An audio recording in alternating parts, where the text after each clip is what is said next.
Meghan Markle has been accused of straying into politics with her recent activism by academic Robert Schmull, who appearing to follow a trend of celebrities with political aspirations, a phenomenon which was branded a real danger and spreading hazard trend about wading in Politic. Yesterday Meghan joined an online conversation entitled Minding the Gap to discuss how women can reach economic and professional parity with men. During the discussion, the Duchess of Sussex was candid about her recent efforts campaigning for paid family leave, which saw her reach out to a number of senior senators in the U.S. Congress. She said, "I don't see this as a political issue, frankly." University of Notre Dame academic Robert Schmull, whose research has focused on the culture of celebrity in politics, claimed that celebrities with political aspirations were a real danger to American democracy. He said, "The sense of the amateur being able to take on the system is important.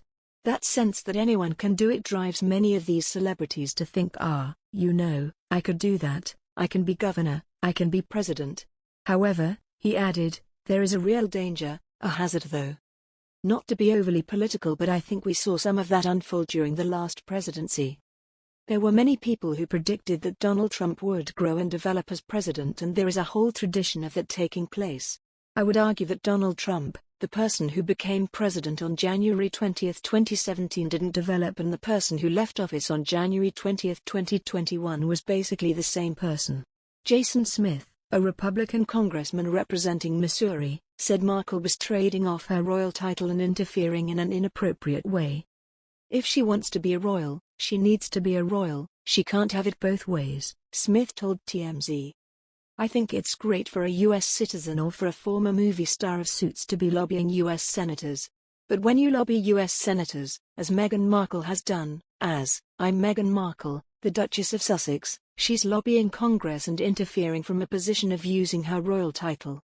Smith pointed out that the 40-year-old and her husband, Prince Harry, decided to leave the royal family in January 2020. He recommended that, instead of calling senators and saying it was Meghan, Duchess of Sussex, she should say, "I'm Meghan Markle, the former star of Suits." Smith added, "Clearly if you look at the royal family, they have a long-standing policy of being neutral in U.S. politics. And Harry left the royal family. She did renounce her royal membership in the family." Smith said he would welcome her calling him, and he would explain why he did not think the plans for paid parental leave that she and Gillibrand were promoting were a good idea. Meghan said during her interview, "Look, there's certainly a precedent amongst my husband's family and the royal family of not having any involvement in politics, but paid leave, from my standpoint, is a humanitarian issue."